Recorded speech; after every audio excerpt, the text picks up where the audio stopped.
We have a team going to Brazil. We have a team of youth going to Enfuge. We have GAs going to Garaway. We have a big portion of us and children from the community participating in VBS, all within a period of 3 weeks. And it is appropriate for us, before that time of ministry gets kicked off, for us to stop and to remind ourselves that if God doesn't show up during these ministries, then we're sunk.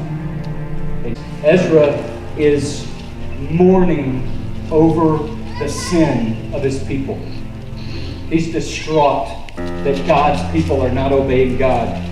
When we're desperate for the Lord to intervene in a situation, it's appropriate to call a community fast. It is a very serious subject.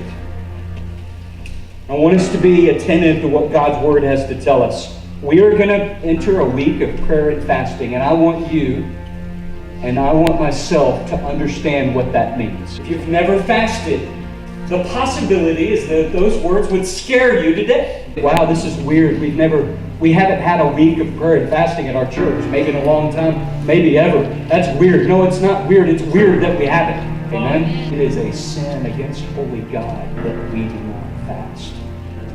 There will be times that you become so overwhelmed at the reality of the situation for us that we live in a broken world and our lives are filled with brokenness as a result of sin, that we will mourn to the point that we must fast.